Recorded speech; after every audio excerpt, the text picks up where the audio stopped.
Ya, apa kabar? Baik. Ya. Mereka ikut terus. Arab apa? Ya.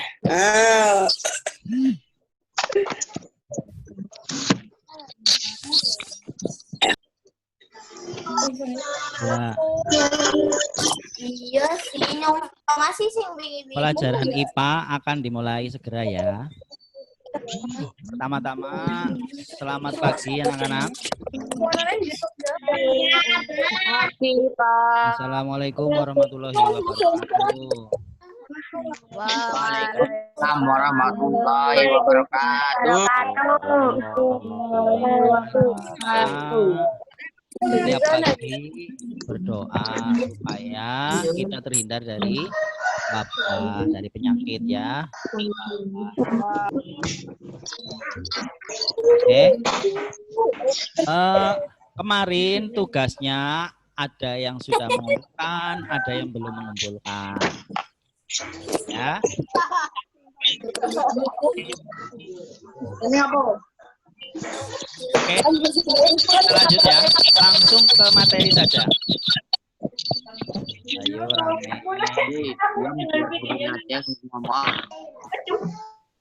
Maaf untuk sementara suara saya hilangkan dulu ya. Pak Guru yang ngomong sendiri dulu ya. Kamu dengarkan. Bisa dimengerti ya. Baiklah, sekarang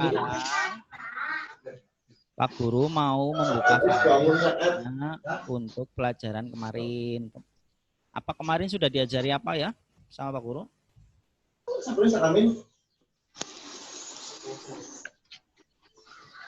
Ya, sudah dipelajari apa sama Pak Guru?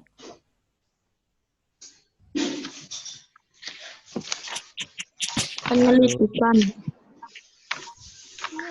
Ya, disuruh mengamati teman, ya nggak?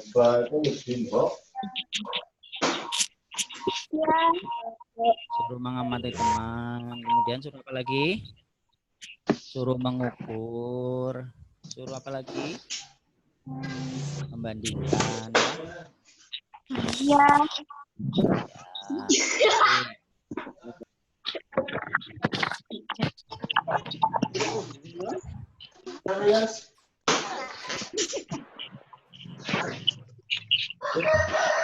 Oke. Nah, ini dia kemarin ini penyelidikan IPA ya.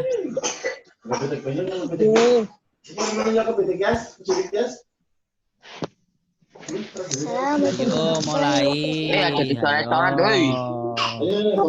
Mulai.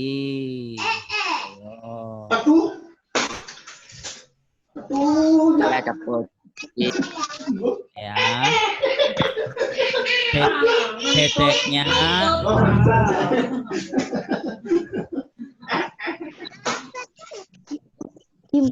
Dedeknya suruh diam dulu. Ya, assalamualaikum warahmatullahi wabarakatuh. Jumpa lagi dengan Pak Arif pada mata pelajaran IPA. Ya. Nah, kali ini Pak Guru akan memaparkan ulang apa yang kemarin Pak Guru sampaikan. Nah, apa yang Pak Guru sampaikan kemarin yaitu tentang ini ya. Penyelidikan IPA. Penyelidikan IPA kemarin tisunya dicelupkan ke air. Nah, warnanya akan berpisah-pisah. Nah, ini kenapa kok bisa berpisah-pisah? Kemarin Pak Guru tanya itu. Jawabannya adalah pemisahan zat itu berdasarkan kelarutan. Jadi, kelarutan yang berbeda membuat zat itu terpisah sendiri gitu ya.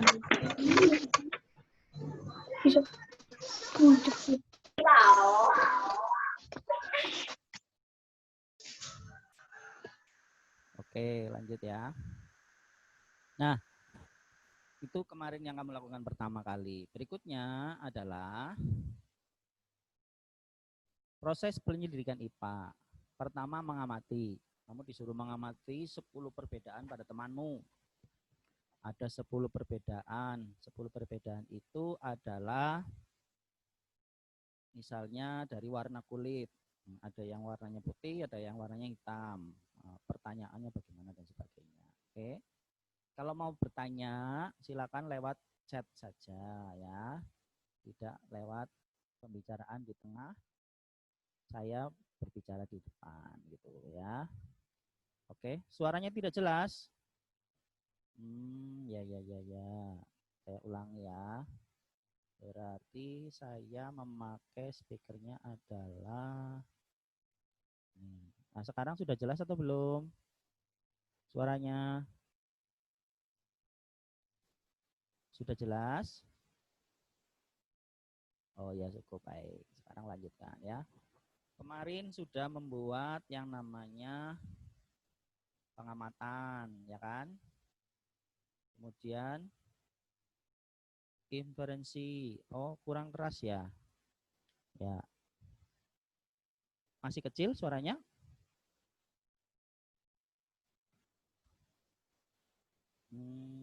Ya. Berarti saya ganti dengan ini. Nah, ini sekarang udah keras belum? Udah jelas? Oke. Baik, kita lanjut ya. Ini chatnya kelihatan nggak di depanmu?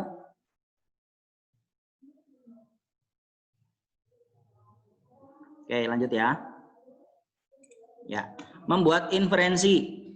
Nah, kemarin suruh memikirkan kenapa begini, kenapa begitu. Akhirnya membuat kesimpulan bahwa alat ukur mana yang paling cocok untuk digunakan sebagai pembelajaran.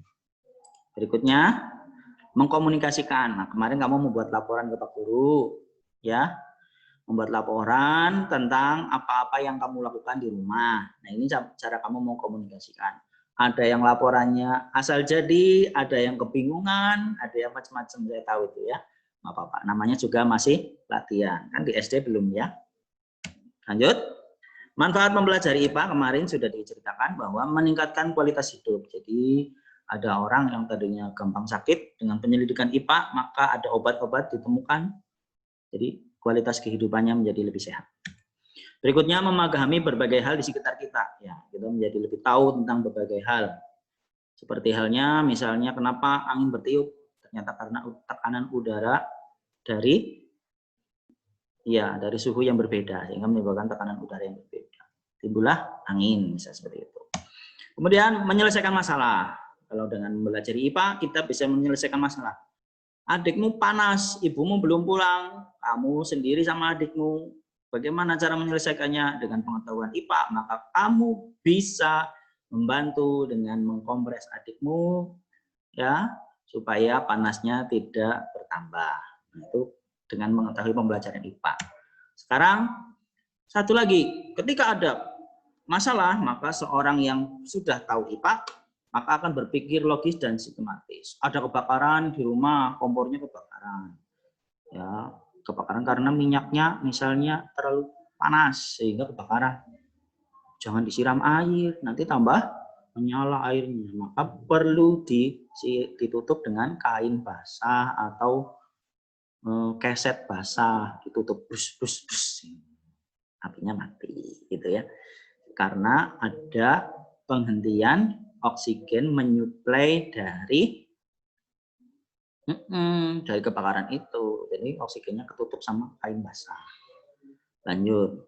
Apa yang dipelajari dari IPA kemarin sampai sini ya? Ya, yang dipelajari itu dari benda-benda yang kecil sekali seperti atom-atom ini, ya, bagian-bagian atom, sampai dengan ya, annotation sebenarnya. Dari yang kecil-kecil ini, atom ya, sampai dengan yang besar-besar seperti bumi, ya, bumi, terus planet apa ini planet? Ya, planet sudah tahu namanya apa? Planet apa ya? Yo di chat katakan planet apa? Iya, ini selain itu juga ada yang mempelajari tentang ini genetik, sifat-sifat keturunan makhluk hidup ya. Nah, itu biologi, mempelajari tentang kenapa makhluk hidup itu cucuknya, burungnya beda-beda dan sebagainya. Nah, ini yang dipelajari oleh IPA semuanya, sehingga menghasilkan teknologi gitu. Oke ya, kita lanjut.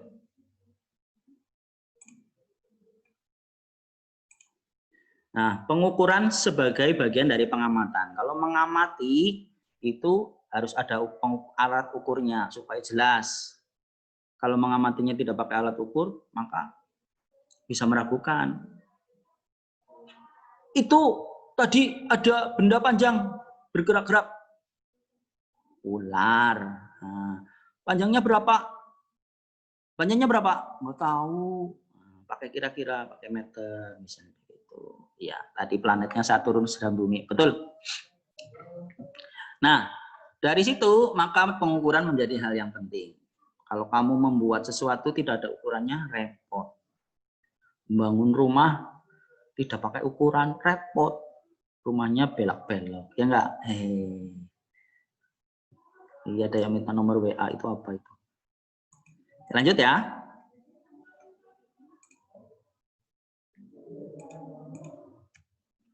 Pengamatan objek dengan menggunakan indera merupakan kegiatan yang penting. Betul, penting. Bisa mendeskripsikan suatu benda, akan tetapi seringkali pengamatan itu tidak cukup. Dan kamu memerlukan pengamatan yang menghasilkan pasti ketika dikomunikasikan dengan orang lain. Jadi kamu harus menggunakan alat yang tidak hanya indera. Supaya pasti, kalau pakai indera misalnya, itu yang warnanya coklat kayak apa? Nah, nggak tahu, harus ada ukurannya. Oke? Ukuran warna. Nah, orang yang buta warna tidak bisa mengukur warna. Nah, ini buta warna tidak buta warna juga dipelajari di IPA. Lanjut ya. Mencoba membuat alat ukur sendiri. Ya, kemarin sudah kamu mengukur pakai jari. Sekarang coba mengukur pakai pensil panjang meja misalnya ya. Meja ini diukur panjangnya pertama pakai tangan, kalau terus dicoba pakai pensil dan sebagainya. Ternyata hasilnya kemarin dicoba dengan orang tua berbeda-beda, ya kan? Lanjut, kita pengukuran. Mengukur adalah membandingkan suatu besaran yang diukur dengan besaran yang sejenis yang dipakai sebagai. Berarti ini dibandingkan dengan ini. Nah, ini namanya besaran yang diukur, ini namanya satuannya. Itu ya. Besaran dan satuan. Nah, ini besaran, panjang ini besaran. Nah, ini satuannya yang buat mengukur. Besaran adalah segala sesuatu yang dapat diukur. Nah, berarti yang bisa diukur. Ini meja ini bisa diukur. Satuan adalah sesuatu sebagai pembanding. Ini sebagai pembandingnya. Itu. Lanjut. Coba. Ya. Boleh pakai coret-coret. Saya minta nanti saya tunjuk yang mencoret, nanti saya izinkan mencoret, meletakkan misalnya gini ya, saya beri contoh ya. Besaran adalah sesuatu yang dapat diukur. Nah, contoh yang dapat diukur adalah apa? Tinggi badan. Maka kita mencoret tinggi badan itu berarti dari sini ke sini. Nah, tinggi badan. Ya, dapat diukur. Kemudian satuan, contoh satuan apa? Segala sesuatu yang bisa digunakan sebagai pengukur. Nah, Pak Guru contohkan ini, gitu ya. Jengkal dapat masukkan kelompok ini. Sekarang Pak Guru izinkan kamu mencoret-coret, ya. Silahkan disesuaikan dengan gambarnya. Ayo dicoret-coret. Woi, bukan begitu coret-coretnya. Ini loh. Ini depa dengan mana? Depa, aduh, nggak maksud ya. Maklum masih kecil ya. Kamu masih kecil ya. Bukan coret-coret kayak gitu. Halo. Ya sudah, saya batalkan saja ya. Nih, maksud Pak Guru, kamu memberi panah di mana tempat yang tepat, misal jengkal dengan kelompoknya itu satuan. Ya. Terus massa tubuh dimasukkan dalam keseluruhan besaran karena bisa diukur begitu. Oke? Saya beli izin untuk mencoret-coret tapi sesuai petunjuk Pak Guru ya. Mengerti atau tidak? Dulu, ya, baik. Sekarang saya akan izinkan kamu mencoret-coret, tapi sesuai perintah Pak Guru. Silahkan. Salah. Salah. Ayo, ayo, ayo. Ya, kamu masih tidak bisa melakukannya. Ya, anak SD ya. Anak SD sih, bukan anak SMP. Ya, Pak Guru maklum. Saya hentikan ya coret-coretnya. Aduh, kamu.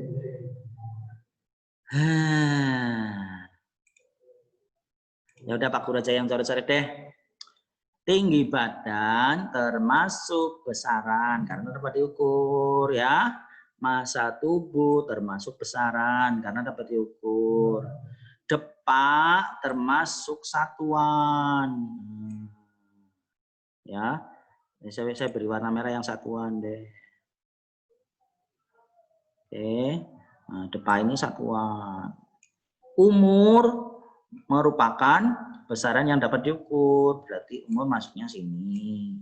Hasta itu digunakan sebagai alat ukur bagi satuan. Cengkang juga satuan. Begitu maksudnya ya, anak-anak. Oke.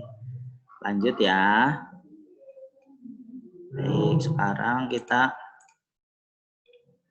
lanjut ke berikutnya. Annotation-nya saya bersihkan dulu. Oke, lanjut.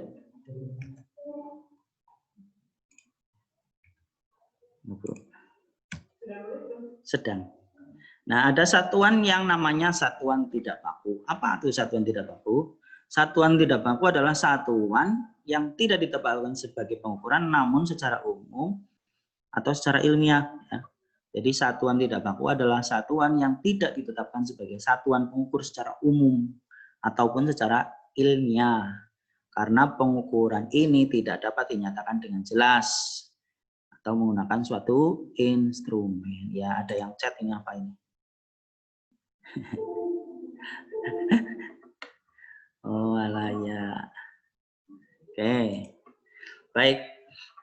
Nah, itu adalah satuan tidak baku. Berarti tidak dipakai secara umum atau tidak secara ilmiah ya. Karena tidak punya ketepatan. Tangannya orang luar negeri, depannya ini besar. Kalau orang Indonesia pendek. Bagaimana kalau membuat mobil pakai depak? Pakai apa? Jengkal ini ya. Maaf, jengkal. Ini jengkal. Kalau orang luar negeri pakai jengkal, kalau orang Indonesia pakai jengkal, mengukur mobilnya repot. Nanti kita beli baut repot ya kan? Maka perlu satuan baku. Nah ini salah satu contoh kemarin untuk mengukur. Ini tongkat yang di atas ini diukur dengan depannya Edo, Vega, dan Risa. Ternyata hasilnya beda-beda. Sekarang bagaimana dengan satuan baku? Satuan baku adalah satuan yang ditetapkan sebagai satuan pengukuran secara umum atau internasional. Nah, satuan ini bisa sama. Saya beli baut di sini, saya beli baut di Jepang, saya beli baut di Cina sama. Makanya kalau kita beli online, nah, untuk baut bisa sama ya.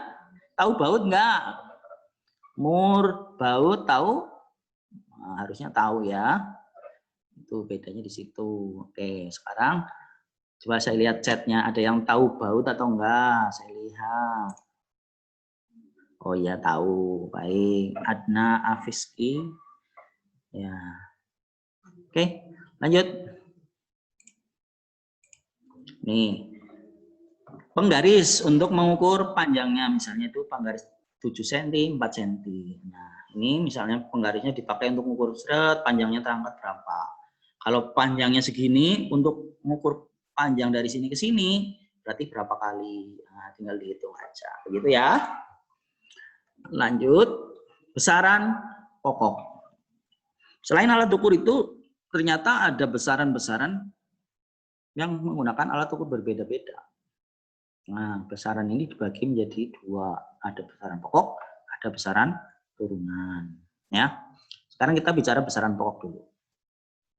Besaran pokok adalah besaran yang satuannya didefinisikan terlebih dahulu. Ya, berarti didefinisikan dulu. Panjang, masa, waktu. Nah, ini besaran pokok ada 3. Kalau di SMP ada 3 ya. Apa saja? Panjang, masa, dan waktu. Ini dia contohnya alat ukur panjang, meteran. Alat ukur massa adalah neraca atau timbangan. Alat ukur waktu adalah stopwatch, bisa begitu ya. Alat ukur panjang.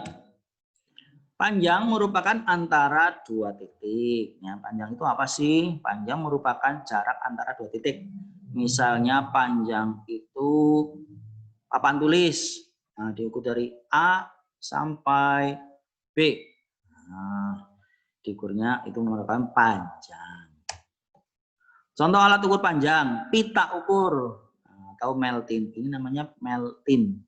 Ya, yang biasa dipakai tukang jahit namanya meltin. Terus meteran gulung, ini biasa dipakai tukang kayu. Mistar biasa dipakai kamu. Jangka sorong biasa dipakai tukang bubut atau tukang bengkel ya.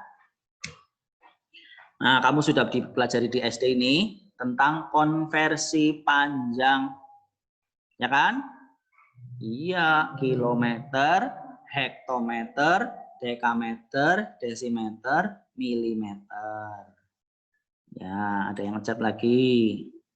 Oh iya, betul sudah diajari di SD, ya. Coba 2 kilometer sama dengan berapa meter? Jawab di chatting.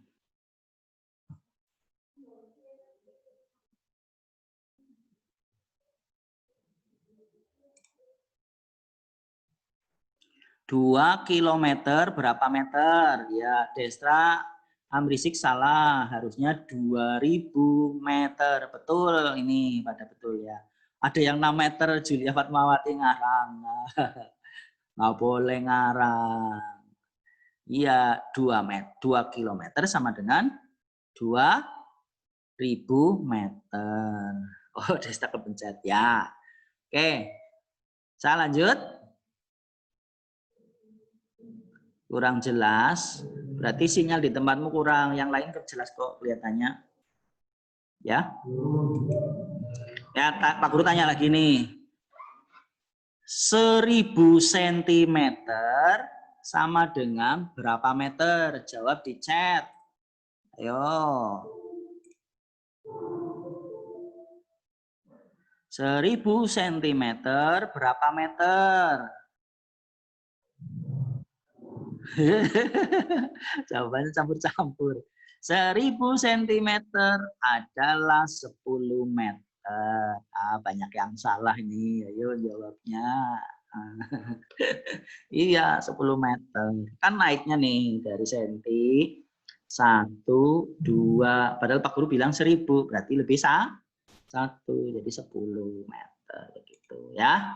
Oke, chatnya berhenti dulu. Kita lanjutkan ke slide berikutnya. Cara mengukur panjang. Nah, bagaimana cara mengukur panjang?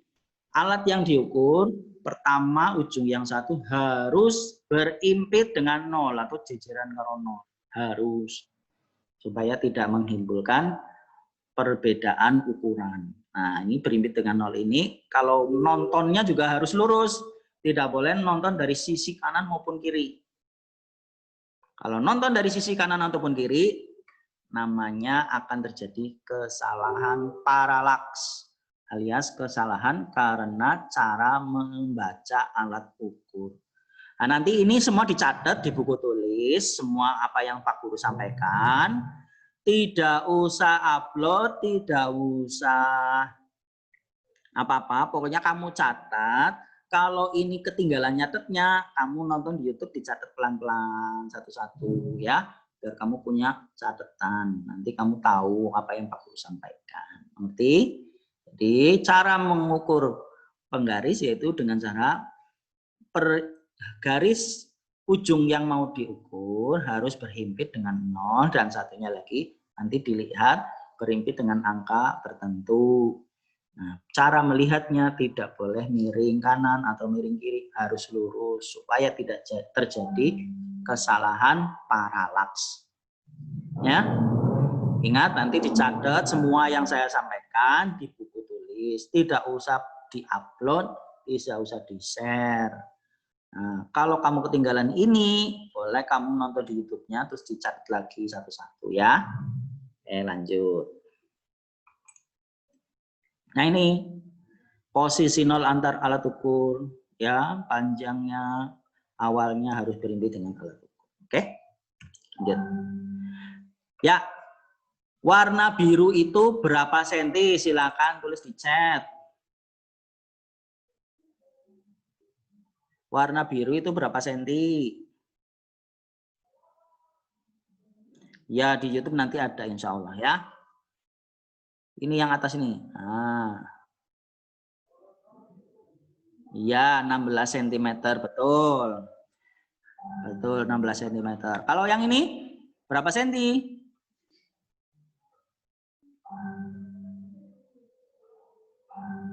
Kalau yang ini berapa senti? Bukan 3, salah. 2 senti, betul Naufal, betul. Nah, 2 cm ya. Oke. Baterai baru. Ya, kita lanjut ya. Baik, sekarang massa. Massa itu adalah apa ya? Massa adalah jumlah materi yang terkandung dalam suatu benda. Berarti benda itu mengandung materi, mengandung zat ada di dalam benda itu. Contoh nih, kamu tahu kerupuk? Kerupuk 1 kresek dengan batu 1 kresek berat mana? Ya, ternyata berat batu. Nah, itu kalau di bumi gravitasinya. Kalau di bulan sama, tetapi kenapa sih bisa berbeda beratnya? Nah, ternyata ada hubungannya dengan massa, ya, massa benda. Jadi kalau mengukur benda, kalau kamu bilangnya berat, itu kamu perbandingkan dengan gravitasi. Ya, jadi kamu hubungkan dengan gravitasi bumi. Tetapi kalau kamu mengukur massa benda, kamu tidak perbandingkan dengan gravitasi bumi, tetapi kamu perbandingkan dengan benda-benda yang sama massanya. Contoh nih, kalau kamu mau membeli gula, gulanya berapa kilo? Pakai satuan kilo, ya kan? 1 kilo di sini, 1 kilo di Jakarta, 1 kilo di Medan, sama. Karena acuannya sama. Oke ya. Lanjut. Nah ini dia. Besaran pokok massa menggunakan satuan kilogram. Ya, ada apa? Hafiz Dienova. Silakan chat saja ya, nanti saya baca chatnya. Dalam satuan SI, massa menggunakan standar 1 kilogram. 1 kilogram baku itu diabadikan dengan sebuah silinder yang terbuat dari platina iridium, disimpan di Sèvres, Prancis. Nah, di sana itu 1 kilo itu di sini ini dikeluarkan udaranya, ditutup supaya tidak berubah massanya. Nah, nanti ini sebagai acuan sedunia supaya 1 kilogram itu sama. Makanya di Medan, di Jakarta, di Purbalingga 1 kilogram itu sama. Lalu dibuatlah alat ukur, namanya neraca. Ini namanya neraca lengan ya.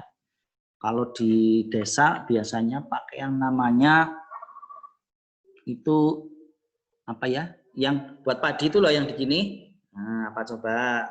Neraca yang digeser-geser, putar namanya apa? Dacin. Nah, tahu dacin ya? Iya. Kalau di sini di laboratorium pakai neraca 3 lengan. Dulu di toko emas pakainya ini. Toko emas pakainya ini ya. Jadi untuk mengetahui berapa gram, berapa dan sebagainya seperti itu. Ya, dilanjut ya. Nah, massa juga begitu kok. Wah, kurang 10 menit nanti dilanjut lagi atau berhenti ya. Nih, masih banyak yang disampaikan, nanti kamu bisa membaca dari PDF Pak Guru kirim ya. Oke. Ini Pak Guru sudah tinggal 10 menit lagi. Besaran pokok massa juga ada. Ini konversinya. Coba kamu tebak ini. 1.750 gram berapa kilogram? Silakan jawab di chat. 1.750 gram berapa kilogram? Ya, betul Muhammad Rizky. 1,75 kilogram ya. Iya, betul. Oke. Lanjut. Nah, ini yang namanya penyeimbang tuh seperti ini ya. Kita beritahunya yang ini. Penyeimbang, piringan. Lengan ini lengan. Beban ini beban. Ya, pointer yang mana? Pointer yang ini. Ya, ini pointer. Penyangga mana penyangga? Ini penyangga. Pemberat tambahan mana? Ini pemberat tambahan. Ya. Penyeimbangnya ini penyeimbangnya. Oke. Nah, ini ada bebannya. Maaf ini bukan ya. Ini saya hapus ya. Bebannya ini.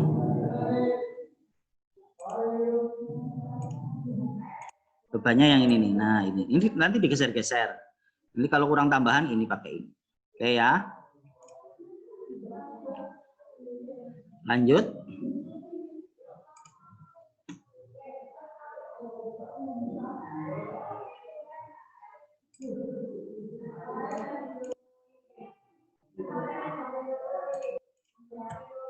Nah, kalau digeser-geser nanti akan ketemu angka di sini misalnya 347, maka membacanya 347 kilogram. Itu. Oke. Ya, ada yang chatting lagi apa? Kurang keras? Ya, sekarang sudah keras belum? Pak Guru sudah deket-deketin ya. Oke. Sekarang waktu ini sudah hampir habis ya. Waktu perjalanan dari A ke B membutuhkan waktu. Nah, namanya waktu perjalanan. Waktu dapat diukur dengan jam atau stopwatch. Nah, ini salah satu satuan waktu adalah detik. Standar waktu bakunya adalah waktu yang dibutuhkan atom cesium bergetar sebanyak 9.192.631.770 kali. Berarti sekian banyak getaran cesium, maka sama dengan 1 detik. Ya. Tuh. Ini misalnya, mana yang akan jadi menunjuk detik? Ini menunjuk detik. Mana yang menunjuk menit? Ini. Mana yang menunjuk jam? Ini. Oke ya. Besaran turunan sekarang. Besaran turunan adalah besaran yang diturunkan dari besaran pokok. Misalnya volume, konsentrasi, laju pertumbuhan. Pertama saya bicarakan luas. Luas itu panjang kali lebar. Di SD sudah pernah mengukur luas, ya enggak? Iya, panjang dikalikan dengan lebarnya. Sudah pernah di SD ya. Berikutnya, nih contoh. Berapakah luasnya? Panjangnya 25, lebarnya 12. Jawabnya nanti 25 kali 12. Nah, jawabannya itu ya. Lanjut. Sekarang volume. Volume adalah panjang kali lebar kali tinggi. Nah, panjangnya 125, lebarnya 40, tingginya 10. Berapa jawabannya? Nah, dipikir nanti dicoret-coret di rumah ya. Ya. Lanjut, menghitung volume air. Nah, bisa pakai gelas ukur ini. Biasanya satuan kalau mau beli sampo ya, itu ada ukuran seperti ini. Pakainya alat ukurnya namanya gelas ukur. Ya. Tuh. Memandangnya harus lurus, tidak boleh miring-miring. Nah, nanti terjadi kesalahan para pelaki, nggak boleh ya. Sekarang konsentrasi larutan. Kalau kamu membuat hand sanitizer, ini etanol, alkohol, campur air. Nah, kalau buat hand sanitizer gimana? Alkohol campurnya bukan air, tapi campurnya dengan ya lidah buaya supaya kulitnya tidak iritasi ya. Ya, nanti cara ngukurnya gimana, cara ngitung konsentrasi? Massa terlarut yang dilarutkan dibagi dengan volume pelarutnya. Itu konsentrasinya. Oke, lanjut. Ini contohnya ya. Massa terlarut 80 gram untuk 4 liter. Berapa konsentrasinya? Berarti 80 dibagi 40. Hasilnya 20 gram per liter. Gitu ya. Laju pertumbuhan. Konsentrasi larutan ditentukan dengan menggunakan besaran pokok, besaran panjang, dan waktu. Laju pertumbuhan, misalnya kamu menanam dulu waktu di SD ya, menanam tanaman itu kedelai, ya kan? Kedelai dikasih air, dikasih kapas. Sehari 1 cm. Nah, besoknya lagi sudah 8 cm seminggunya. Maka selang waktu itu pertambahan tinggi dibagi dengan selang waktu. Begitu. Oke? Tinggi awal 15 cm, tinggi akhir 95 cm, waktunya 40 hari. Berapa laju pertumbuhannya? Itu seperti itu ya. Iya. Oke. Iya dong, kayak matematika. Selamat belajar. Semoga COVID-19 segera hilang. Kita bisa ketemu di kelas lagi ya. Semoga kita sukses di dunia dan akhirat. Assalamualaikum warahmatullahi wabarakatuh. Terima kasih anak-anak ya. Iya, baik. Sekarang Pak Guru memilahkan kamu untuk menutup pertemuan ini dengan berdoa alhamdulillahirabbil alamin. Selamat pagi, sampai jumpa kembali. Semoga kita selalu dalam lindungan Allah Subhanahu wa taala.